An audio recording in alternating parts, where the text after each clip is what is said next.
એકવાર એક સરોવરમાં દેડકાઓ માટે વિશિષ્ટ પ્રકારની હરીફાઈનું આયોજન કરવામાં આવ્યું. સરોવરની બહાર વચ્ચે 1 વર્ષ જૂનો થાંભલો હતો. સતત ઝરમર વરસાદને કારણે આ થાંભલા પર લીલ બાજી ગઈ હતી અને એકદમ ચીકણો થઈ ગયો હતો. સ્પર્ધા એવી હતી કે દેડકાઓએ આ થાંભલાની ટોચ પર પહોંચવાનું હતું. આ સ્પર્ધામાં ઘણા બધા દેડકાઓએ ભાગ લીધો. હરીફાઈનો દિવસ પણ આવી ગયો. સ્પર્ધામાં ભાગ લેનાર બધા દેડકાઓ થાંભલાની ટોચે પહોંચવા માટે થનગની રહ્યા હતા. દેડકાઓની આ હરીફાઈ જોવા માટે એકત્ર થયેલા બીજા દેડકાઓએ અંદરોઅંદર વાતો ચાલુ કરી દીધી. આ રેસ જીતવી શક્ય જ નથી. થાંભલો એટલો ચીકણો થઈ ગયો છે કે ટોચ પર કોઈ નહીં પહોંચી શકે. જો થોડે ઊંચે જઈને નીચે પડશે તો રામ રમી જશે.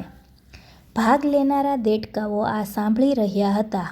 આવી વાતો સાંભળીને થોડાએ તો રેસમાં ભાગ લેવાનું માંડી જ વાળ્યું.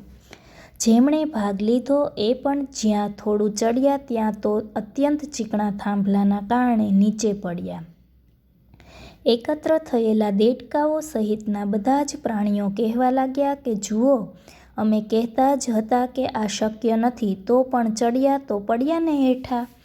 કેટલાકે એકાદ વધુ પ્રયાસ પણ કરી જોયો, પણ એમાં સફળતા ના મળતા ચડવાનું માંડી વાળ્યું. એક નાનો દેડકો વારે વારે નીચે પડવા છતાંય ઉપર ચડવાના પ્રયાસો કરી રહ્યો હતો.